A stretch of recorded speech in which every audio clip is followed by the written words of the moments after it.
Сайн байцгаана уу? Жорлонгоо өөрчилье багаас танилцуулж байгаа Ногоон коммент нэвтрүүлгийн энэ удаагийн дугаараар бид органик хог хаягдлыг хэрхэн гэрийн нөхцөл боловсруулах талаар ярьж шийдээд байна. Хүмүүс ер нь жорлонгоо өөрчилье гэдэг төслийн маань ажлыг бол яг жорлон суйрлуулах ажил гэж бодоод байдаг. Гэхдээ тэр жорлонг суйрлуулад, жорлонгоос гарч байгаа органик хог хаягдлыг цуглуулад, цуглуулсан хог хаягдлыг бордоошуулаад ингээд бүхэл бүтэн ногоон эдийн засгийн тойрог үүсгэж байгаагаар жорлонгоо өөрчиле төслийг онцлогтой байгаа. Тэр энэ ногоон эдийн засгийн тойрог дотор маань юу орж ирсэн бэ гэхээр хоолны хог хаягдал орж ирсэн. Тэгээ Улаанбаатар хотын хэмжээнд нийтдээ жил болгон 280 мянган тонн хоолны хог хаягдал гардаг. Тэгээ энэ 280 мянган тонн хоолны хог хаягдал маань бордоошуулах процесст орох юм бол маш их хэмжээний бордоо болж ногоон байгууламжинд очих боломжтой. Гэвч бид нэр олтор энийг өнхийрүүлж муудгаж хайсан хэвээрээ байгаа. Тий. Ер нь бол Улаанбаатар хотын хөрсний цөлжилтийн хэмжээ тэжээллэг чанар бол маш муудсан байгаа шүү дээ. Хэрвээ бид нар энэ их тонноор хэмжигдэх энэ их хогийг зөв боловсруулад хэрвээ хөрсөндөө бордоо олгож чадах юм бол энэ бол маш үнэтэй бордоо болно. За ер нь бол дэлхийн зах зээл дээр бол ийм төрлийн бордоо, органик бордоо бол маш үнэтэй байдаг. Гэтэл бид нар бол энэнийхээ үн цэнийг юусоо мэддэггүй. Тэгэхээр бид нар энэ ногоон эдийн засгийн тойргийн нэг хэсгийг бол яалтчгүй энэ үнэгүй хаягдж байгаа. Тэгсэн мөртлөө бусад хогтой нийлэхээрээ бас байгальд хор болоод байгаа. Яагаад гэвэл нөгөө зөв боловсруулаагүй учраас эргээд ням бактерийн үүр уурхаа болчдөг, бүх өвчний үүр уурхаа болчдөг. Тэгэхээр бид нар яг энэ органик хог хаягдлыг хэрхэн боловсруулах энэ аргачлалын талаар өнөөдөр энэ нэвтрүүлэгтээ нэлээд ярив. За тэгээд нарны зам дагуу байдаг шоуруунд маань Bokash 1-р сард ирсэн тий. За тэгээд 1-р сард Bokash ирснээс хойш хүмүүс бол маш их сонирхсан. Тэгээд оюун гэрэл маань бол анхны худалдаа авахч байсан тийм ээ. Тэгээд анхны хэрэглэгчийн үед бас туршлагаасаа яриач. Тий. Би энэ Bokash гэдэг савыг анх бол яг энэ Biolon гэдэг компани Bokash гэдэг сав үйлдвэрлээд энийг зах зээлд гаргасан байна гэдгийг 12 дугаар сард Шанхайд явж байхдаа олж харсан. За тэнд бол Biolon компани хятад дахь төлөөлөгчийн газар очиход ингээд энийгээр ингээд олон Bokashiнд ногооны хог хаягдал хийчихсэн. Тэгээд тэрүүгээр ингээд гадна талаа ингээд ногоо тарьчихсан байсан байхгүй. Тэгээ би энэ яадаг сав юм бэ гэсэн чинь энэ галтгооны хог хаягдлыг үнэргүй, галтгооны өрөөнд ямар ч үнэргүй хадгалаад, ялцруулаад эсгээд тэгээ ингээд цаашаа ингээд хөрш шороотой нийлээ шороо болгодог ийм сав гэж тайлбарлаж байсан. Тэгээ бид нар туршилтаар нэг савыг эхлээд авчирсан. Тэгээ туршилтаар авчирсан нэг савыг маань нэг сарын хугацаанд манай төслийн дашны гэртээ туршаад тэгээд энэс чинь шингэн бордоо гардаг юм байна, өөртөө ялцардаг юм байна, энэ ч өөрөө ингээд гой бордоо болдго юм байна гэд тэг бид нар маасаар нь захиалж ихсэн байхгүй. Тэгэхээр энэ захиалж ихсэн бордоошуулах сав маань бол нэлээд олон гэр эзэгтэй нарын хайртай галтгооны тавилга болчиход байгаа. За дөнгөж урждархан би говьоос ирсэн хүнээс Bokash авах гэсэн юм аа, бүтнээр нь авах гэсэн яг говийн нэр ямар ч үржил шимгүй хөрсөнд мод тарих гэсэн чинь хөрс олдохгүй бид нар Улаанбаатараас хөрс авч байна. Улаанбаатараас хөрс авч яснаас ногооныхаа хальсаар өөртөө бид нар ялцангуйчуулалтаа хийгээд модоо таримаар байна говьдоо гэсэн ийм хүсэлт ирсэн. Тийм учраас өнөөдрийн нэвтрүүлгэнд бид нар зориуд хоолны хог хаягдлыг бордоошуулдаг хамгийн анхны дамжлага болох Bokash савны тухай та бүхэнд танилцуулахар шийдсэн. За тэгээ Bokash савыг хэрэгжилж байгаа энэ инх мандах Сингапур гэдэг хүн бас ингээд Bokash сав дөнгөж орж ирсний дараа худалдаа авсан. Манай анхны худалдаа авсан нэг байна тийм. Тэгээд энэ хүн маань бас гэрийн нөхцөлд хүнсний хог хаягдлыг ялцмалжуулах юм Bokash сав ороод ирсэн байна гэд ингээд пост тавьсан байгаа юм л да. За тэгээд инх мандахын энэ доор бол бас нэлээд олон хүмүүс их сонирхож байгаагаа илэрхийлсэн байсан. Тэгээ нэг мандахаас хойш бол Bokash авсан хүмүүс янз янзаар өөрсдийнхөө лайвыг хийсэн байлээ, постуудаа хийсэн байлээ, видеонуудаа хийсэн байлээ. Тэгээ Bokash авсан эзэгтэй нар бол маш их сэтгэл ханамжтай байгаа. Яг л галтгооны хог үнэртэхэ болсон. Яг л үнэргүйгээр ингээд даршилчдаг ийм Bokash-тай болсон.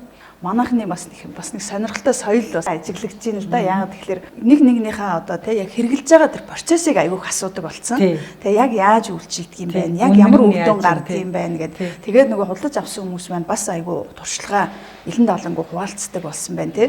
За тэгээд тэрний нэг уянгаа маань бол манай энэ нэвтрүүлгийн эксперт болооч гэж бид нэвтрүүлэгтээ урьсан байгаа. Тэгээд уянгаагийн яг энэ Bokash-ыг хэрхэн хэрэгжилж байгааг бол бид нэр видеогоор сурвалжилж үзүүлэх болно. За тэгээд Тэрний өмнө бас энэ хог хаягдл ялгахын одоо ач холбогдол юу юм бэ гэдэг дээр би бас нэг саналаа хэлье гэж бодоод байгаа юм л да. Манайхан бол одоо ингээд гэрийнхээ хогийн савнд бүх хогоо нийлүүлээд хаягддаг. Тэгээд нөгөө хогийн савн дүүрээгүй байхад муухай үнэртэй болчиход идэг тий. 2 хоног л муухай үнэртэй болчихсон. Тэгээ муухай үнэртэй болсон юм аа. Дүүрээгүй байхад нь. Тий, дүүрээгүй байхад нь гаргаа хайчдаг. Тэгэнгүүтээ одоо байрныхаа пүнгүрт хийчихэж байгаа юм тий. Тэгэнгүүт тэр чинь байрны пүнгүрт ороод улам муухай үнэртэй болоод тэр орчноо бүгдийг нь одоо муухай болгож идэг. Ер нь хөрснөө бохирдлын нэлээд их хэсэг нь агаарт дэгдэж байгаа ням бактериас бол болдгоо гэж хөрс судлаач бас дүгнсэн байт юм билээ тийм ээ. Тийм учраас хэдүүлээ хамгийн их үнэр орчоод идэг хоолны хог хаягдлаа зөв ялгаа сурч хэрэгтэй юм билээ. Эхний ээлжинд бол мах, яс, өөхийг тусны ялгана. Тэрийг тусны ялгаад хөргөчөндөө хийждэг юм билээ. Хөргөчөндөө хийчээд нохоотой айлд өгчдөг. Мах, яс, өөх гурвч нь энэ бокашир орж болохгүй байгаа шүү дээ. Тэгэхээр жимсний хайлс, ногооны хайлс, талхны үлдэгдэл, будааны үлдэгдэл гэх тээ мах ястай холбоогүй одоо ургамалтай холбоотой хаягдлуудаа жижигэн хөшөглөөд бокашиндаа хийждэг. Тэгэхээр бокаши эний чи эсхийн эсгээд ялзруулахын ялзруулаад доош нь сайхан даршлаад дараад дотроос нь шүүс гаргаад тэр шүүсээр нь бид нар цэцгээ усалчж байгаа, модоо усалчж байгаа. Тэгэхээр ийм маягаар бид нар ногоо мах хоёроо ялгачвал үнэр байхгүй болох юм билээ л дээ. Монголчууд маань ялангуяа одоо сошиал ертөнцийн нэг урайлж байгаа маш их урайлгуудын нэг нь одоо нийслэлээ ногоон болгоё. Айл болгон хашаанда мод тариач. Тэг гэж маш их урайлдаг. Гэтэл Улаанбаатар хотын ялангуяа одоо суурьшлын өндөр нягтралтай бүсэд хөрсний одоо илэг үлжир шим бол маш муутай болсон. Маш олон жил хүмүүс өмсөө булсаараад үржил шимийг байхгүй болгоцсон. Тэнд ерөөсө ямар ч мод тариад ургахааргүй тийм болцсон байгаа гэж хэлжсэн. Тэгэхээр энэ хэрвээ бид нар хоолны хог хаягдлаа, органик хог хаягдлаа зөв боловсруулаад бордоо болгож чадах юм бол энэ одоо нөгөө өгсөн хөрсийг эрүүлжүүлэх, тэтгэх, ам оруулах тий ганц зүйл энэ юм аа гэдгийг хэлэх гээд байгаа. Тэгээ ер нь хөрс гэдэг маань тий ургамал ургадаг хөрс гэдэг маань юу юм бэ гэхээр ургамлын органик үлдэгдэлтэй элс шорол гэсэн үг байхгүй. Тэгэхээр бид нар элсээч зүгээр жирийн хайрах шороогооч энэ хоолны хог хаягдалтай хойсон байхад бид нар тэр шороонд тодорхой хэмжээний үржил шимийг өгч байгаа. Тийм тэгэхээр зэрэг энэ үржил шимийг өгч байгаа туршлагыг одоо ярина гэж байгаа одоо манай уянгаа байна шүү дээ тийм ээ. Уянгаа ч манай бас анхны худалдаа авснаар энийг. Гэхдээ одоо сүүлийн үед бол ер нь Бокашигийн инфлюенсер болчиход байгаа. Ялангуяа уянгаа Бокашиг танилцуулах, уянгаа одоо хураа жорлонг танилцуулах үед бол хандлт бол маш их болчиход байгаа юм л да. Тэгэхээр уянгаа алтан эрдэнэ маань хизээ анх бичижсэн бэхээр 3 дугаар сард анх бичижсэн байгаа. 3 дугаар сарын 10-нд анх өнөөдрөөс эхлэн Бокашитай хамт хог хаягдлаа ангилна гэдэг хэлсэн байгаа. Тэгэхээр одоогийн байдлаар уянгаад 3 сарын туршлага байна гэсэн. За ингээд өнөөдрийн нэвтрүүлгийн ногоон эксперт уянгаатай хийсэн сурвалжлагыг хамтдаа үзцгээе.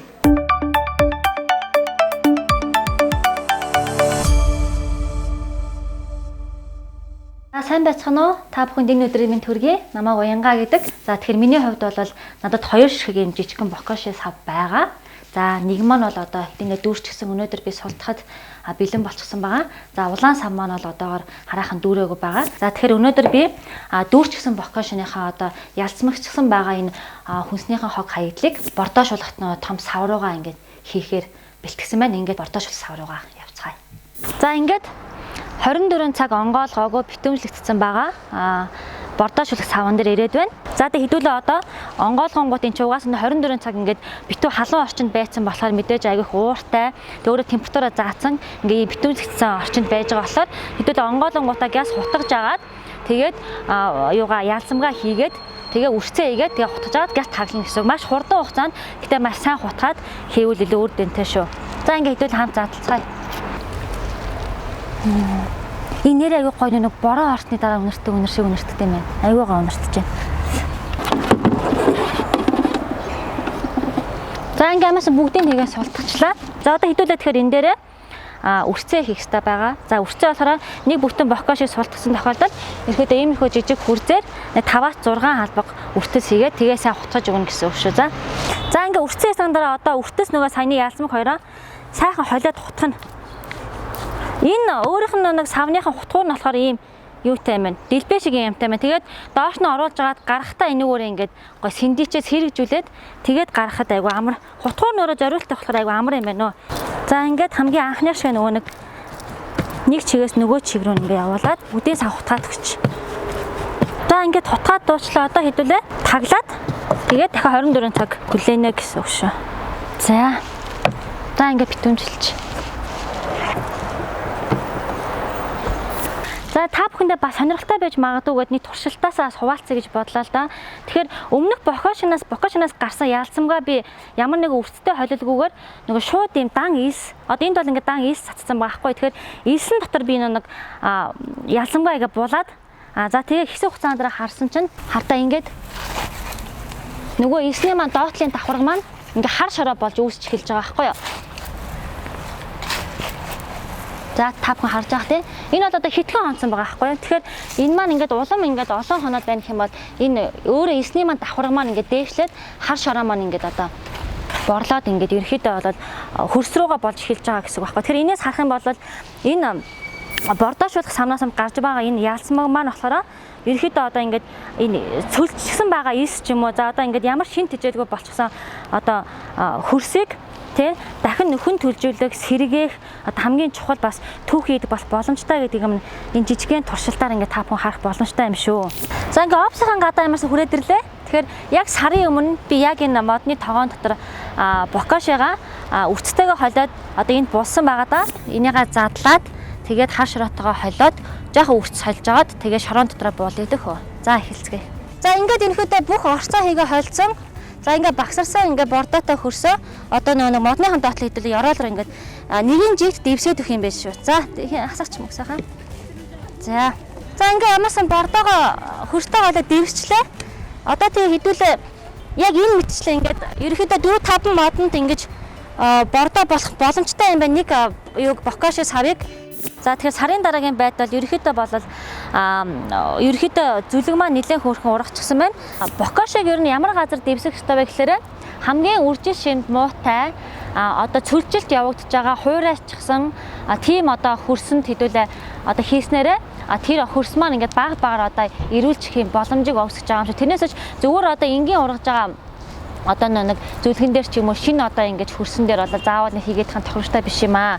За тэгэхээр сарын дараа хэд бол ингээд аягүй сайхан ногоорчсан байна. Тэгэхээр саяны хэдүүлэнгийнхаа хийдэг нөгөө нэг бордоошуулах сав байгаа даа. За тэр маань болохоор одоо зүгээр энгийн Бокашиг бодох юм бол илүү нөгөө нэг хурдан боловсрдог, илүү хурдан хөрсөнд маань одоо хурж шингэж одоо нэг бордоошуулах тийм процессыг илүү одоо нэг процессыг хурдлуулдаг гэдэг утгаараа та бүхэн яг одоо тийм мэрэгжлийнхэн одоо том савнд нь хийж болно. За хэрэггүй би зөвхөн гэрийнхаа гадаах ч юм уу бот цөөгөндөө одоо ингээд эсвэл гэрийнхаа гадаах одоо зүлэгжүүлэлтийг сайжруулмаар байна гэх юм бол зөвхөн жижигхэн Bokash саваа аваад яг ингээд наач ингээд офсхийн гадаах одоо ингээд модныхаа тоог ч юм. Одоо энэ маань учиргүй модны тоогооны энэ дотор байгаа хөрсөг гэхээс илүү энэ модны маань үнцэнд маань нөлөөлж байгаа учраас одоо мод маань өөрөө бас сэргэх за ингээд өнгө орох илүү хурдан ургах гэхэд энэ одоо хүчин зүйлс нөлөөлж байгаа шүү.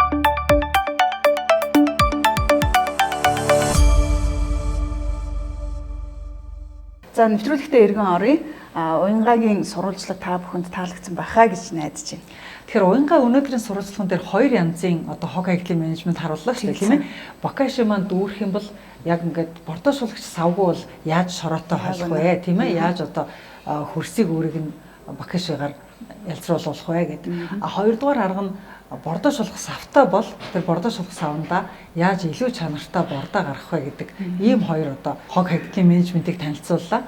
Иннээс гадна өшөө ямар менежмент байж болох вэ гэхээр сөөхүүд, хотууд тийм ээ орон нутгийнхны хэмжээнд нийтийн хоолны газруудад органик хог хаягдлаа зүгээр цуглуулад өөртөө боловсруулахгүйгээр цуглуулад тэгээд бордоошуулах үйлдвэрт авчиж тушаагаад үйлдвэрийн овоолгон дотор оруулж овоолгыг хөрөмтлүүлж жагаад органик хог хаягдлыг их хэмжээгээр бордоо олгож гарах боломжтой. Дөнгөс саяхан одоо 100% био бордоо гаргадаг үйлдвэр ашиглалтанд орсон. Төмөн шууд компанид үйлдвэр ашиглалтанд орсон TJNR гэдэг компани байна. За мөн одоо хашаандаа сайхан амьдрий гэдэг одоо группийг хөтэлдэг Төм баяр шүү дээ. Төм баяр бас овоолго бий болгож байгаа юм байлаа. Тэгэхээр энэ тэнд одоо хүмүүс ингээд био хаягдлын овоолгуудыг бий болгож эндээсээ бол органик хог хаягдлын менежментийг бөөнд нь хийх тухай одоо туршилтууд бол энэ тэндгүү амжилттай явагдаж байна. Тэгэхээр зэрэг ер нь бид нар биологоо ойлгож эхэлж байгаа байх шүү. Монголчууд маань бид нар биологийн бүтээгдэхүүн одоо үе удмаараа хийсэн мөртлөө маасаар хийж үзээгөө тэгэхээр маасаар хийдэг одоо биологийн бүтээгдэхүүнүүдийг бас бид нэр гаргаж эхэлж байгаа юм биш үү. Тийм учраас энэндээ таарсан түүхийд болох хоолны ог хаягдлаа ялгаж хэдүүлээ нийлүүлж сурах гэдэг ийм одоо соёлын өөрчлөлт биднэрт хүлээгдэж байна. За тэгээд дашрамд урдхад бүх айлууд мэдээж Бокаши авч те одоо үндэсний хог хаягдлаа боловсруулад ээж тэр болж чадахгүй. Гэхдээ ер нь бол ялгаад бас нэг өгдөг газар нөхчих юмсан гэсэн сэтгэлтэй хүмүүс бас байж болно тийм үү. Тэгэхээр тийм хүмүүс ингээд сөөхтөө санал тавиад тэгээд одоо байраараа ярилцаад энэ органик хог хаягдлаа тусад нь ялгадаг юм менежмент хий гэвэл манад энэ менежментийг хэрхэн хийх вэ гэсэн заавар бол манай миний шийдэл юм бэ гэсэн вебсайтн дээр байж байгаа.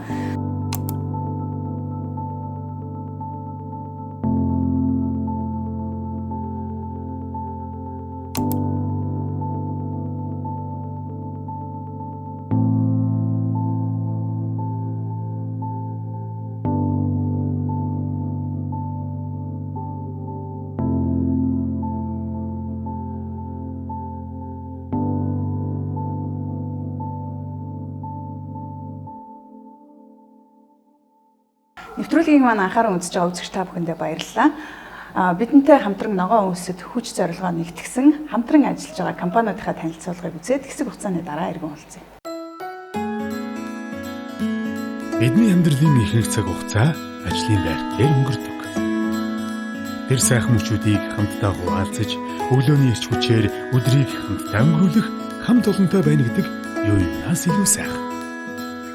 Инээмсэглэлээр өгч ихийг хамтдаа бүтээсэн өдрийн дараа амьдралын минь утга учир аз жаргалтай гэр бүлтэйгээ уулзах нь хамгийн жаргалтай. Капитрон банкны халуун амбул шиг Монголын бүх гэр бүл аз жаргалаар дүүрэн байх болтугай. Капитрон банк. Хаач явсан байгууллагынхаа дуудлагад хариулж, тайлан статистик харж, хэрэглэгч нэг бүрээ таньж чаддаг байхад Колпро танд туслах болно. Хэлсэн шүү. Танаа захирал одоо болтол мэдэг байгаа юм биш үз? За бидний ногоон коммент нэвтрүүлгийг дэмжиж эфирийн цагийг өгч байгаа NTV телевизтэй дахин талархал илэрхийлье. За мөн ногоон коммент нэвтрүүлгийн хоёр хөтлөгчид энэ зууныхаа шинэ коллекцийн хувцснаас төлөвлөж байгаа Urban Jeans брэндэд талархал илэрхийлье. За ингээд ногоон коммент нэвтрүүлгийн дараагийн дугаар хүртэл түр баяртай.